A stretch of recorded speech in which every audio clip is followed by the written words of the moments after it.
What's up, family? I was talking to a dear friend of mine this morning, and we were talking about the ego. And I want to jump on and make this video real quick. We have to learn how to deprive our ego. We have to learn how to kill our ego. Stay with me, I'm going somewhere. We have to understand first and foremost that our ego has different ways to control us. You know what I mean? Our ego is very sneaky, very sly. You know what I mean? It knows that it can't control you the same way it controls me. It can't control me the same way it controls somebody else. And so it has different tactics of how to manipulate and control somebody emotionally, intellectually, you know what I mean? Spiritually. And so we have to understand the tricks of our ego in order to understand how we're being subjected to our ego, to understand how we're being controlled and manipulated by our ego. Your ego can have you thinking extremely high of yourself, too high of yourself. You know what I mean? It'll have you thinking that you're self-righteous, or not self-righteous. It'll have you thinking that, man, you're all that. You know, that you're the only one living right, and that everybody else ain't living right. Everybody else ain't doing this, and whoop-de-whoop-de-whoop. Your ego will have you arrogant. Your ego can have you narcissistic. Your ego can also have you feeling depressed and in a funk and feeling less than and feeling unwanted and unloved and all these other different things. So your ego could have you way up here and your ego could have you way down here and anywhere in between. Understand that your ego is a mastermind. You know what I mean? It manipulates your mind. It manipulates your emotions. It manipulates your feelings. Why? To keep you subject to it, to keep you in control, to keep you manipulated by it. You know what I mean? One thing your ego don't want you to do is become free. And when I say become free, is become spiritual. And so many people in religion and every other walks of life think they're spiritual because they have this religious dogma. They think they're religious because, you know, they're doing this and they believe this and they believe that, and, you know, they're living this and they're living that. And that has really nothing to do with spirituality. You know what I mean? That has nothing to do with spirituality. So many religious people, can't talk. So many religious people believe that they're spiritual, and their religious beliefs have absolutely nothing to do with spirituality. Again, I made a video the other day talking about, man, religion binds you. There's nothing freeing, there's nothing liberating about religion in any way, shape, or form, because your religious beliefs will have you thinking that you're the only ones doing it right, that your group is the only one right, while everybody else's religious beliefs is wrong. There's nothing liberating about that. There's nothing freeing about that. There's nothing about that that's godly. You know what I mean? And again, this is not to knock anybody's religious beliefs. We're talking about the ego and how the ego will trick us into thinking certain things. You know, the ego will trick you into being depressed. Your ego will trick you into being in a funk and feeling like, man, you're suicidal and you want to die and you're not lovable and you're not this and you're not that. And your ego also have you at that far extreme. You know what I mean? And so we have to learn how to do the work, that shadow work, you know what I mean? The spiritual work of having to go in and learn how to disconnect ourselves from our ego. And so many of us, this is like way over our heads because we never understood this. We were never taught this in religion. You know, religion taught us just to believe this one thing and you're good, you know what I mean? And never understanding the fact, man, I believe this right here and yet I'm still depressed. I believe all this right here, yet I'm still suicidal. I believe all this right here, yet I still don't like myself. I believe all this right here, but yet I still feel ugly and I still feel unwanted. I still feel unloved and I still feel invalidated and I still feel all these crazy things, you know what I mean? Because your ego don't care about that. Your ego just wants to keep you in control. And it knows that it could keep you in control with religion. How do we starve our ego? You know, we starve our ego by depriving our energy from it. You don't go into it saying, man, I'm going to starve my ego. You don't go into it saying that, okay, I'm going to kill my ego. That's not what you do because, again, you're going to lose. And what I mean by that is you're not going to conquer your ego that way. The only way to conquer your ego is to deprive it of what it needs. Energy. Energy. So many of us, we subconsciously give our ego all the energy, all the attention that it needs. You know what I mean? And we're not even aware of why we do what we do. But yet all of this energy is going into our ego and feeding our ego. It's crazy. You know, you look at the Bible and in Genesis, the devil appears to Eve as a harmless snake, you know what I mean? As this tiny serpent. Yet at the end of the book, he's this 10-headed dragon, you know? What the heck has it been eating from Genesis to Revelation to have it grow to so big? You know what I mean? In Revelations, I want to say it's 12. It's this huge dragon. Yet in Genesis, at the beginning of the book, the same book, it's a tiny serpent. It's been feeding on something that whole time. You know, there's a saying, where your energy goes, where your attention goes, your energy flows. You know,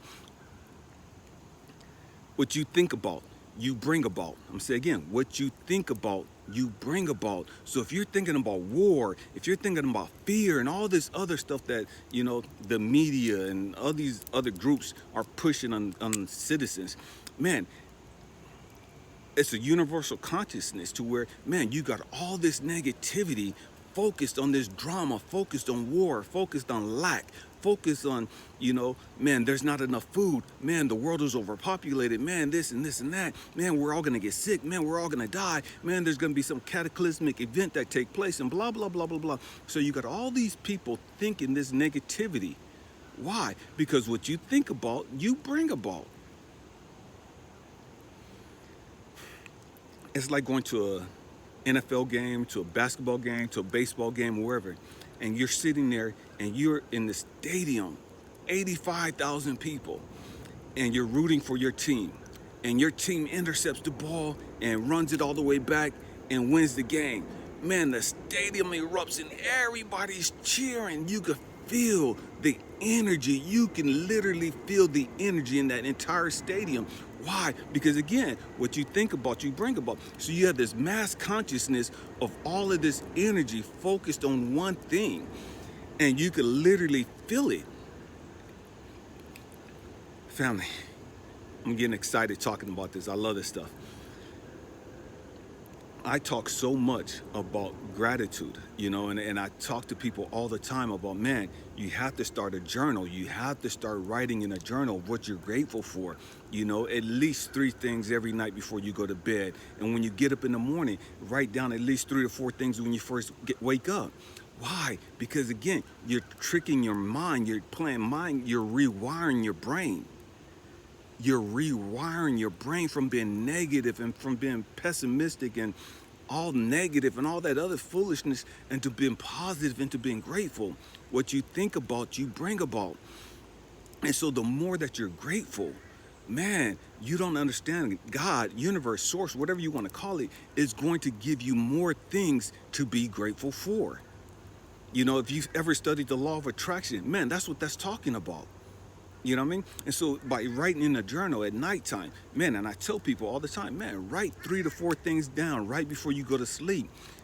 Why? Because it shifts your mind from all the drama, all the chaos, all the stuff that you had on your mind to where, man, the last thing that you do before you lay down is you put your mind on something positive. You put your mind on something beautiful, something that you're grateful for that you experienced during that day. That completely rewires your brain, completely changes your whole mood. And so now you're able to sleep better at night. Now you're able to be more restful during the night. Your mind's no longer focused on all the chaos and all the drama and all the negative stuff that it normally focuses on because you changed it, because now the last thing you're thinking about is something positive, something beautiful. When you get up in the morning and you write down 3 to 4 things that you're grateful for, man, it sets your whole day to be positive. You know what I mean? Man, you're writing down what you're grateful for. Boom, boom, boom. So that catapults your entire day into looking for something to be grateful for. And so the universe, God, source, whatever you want to call them, is going to say, oh, you like this. So I'm going to give you more reasons. I'm going to give you more things like this to make you feel this way. If you don't like it, God, source, universe, whatever you want to call them, is don't care. It's like, oh, this is where your attention's at. You must like this. You must want more of this. Therefore, I'm going to give you more reasons to feel this way. If you're always thinking about your bills, if you're always negative and pessimistic and woe is me and the world's gonna end and blah, blah, blah, if that's all you think about, man, nothing ever goes right for me, man, everything's always bad and whoop-de-whoop-de-whoop. If that's what you think about, man, I'm not lovable, man, nobody wants me, nobody cares about me. If that's what you think about, God is going to give you more feelings like that. Because again, he doesn't care whether you like it or not. That's where your attention's at.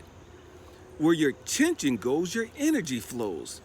What you think about, you bring about. So if you think about those things all the time, man, you're going to get more events, more circumstances, more experiences in life to think about those things.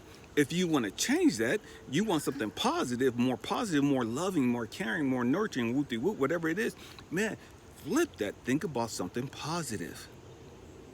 We have to learn how to rewire our thinking. Many of us grew up in toxic homes and we never realized how toxic they were because they seemed normal. Our parents were dramatic. Our parents are chaotic. Our parents was full of foolishness and whoop-de-whoop-de-whoop. You know, we go to school and they're full of the same madness. And so we think this is normal. This is how it's supposed to be. And so we grow up thinking that way. We grow up thinking lack. Man, I gotta do this, I gotta do this, I gotta do this. I ain't got enough, I ain't got enough, I ain't got enough. Lack. And that's all we do. And that's how we live our life. In that lack mentality. We have to learn to change that, because as long as you're thinking in lack, you're always gonna have lack in everything. You're gonna be without love. You're gonna be without true friendship. You're gonna be without money. You're gonna be without everything, because that's what you're telling the universe that you want more of. And so the universe is like, oh, he keeps thinking about lack. He must want more of that. Let me give him more.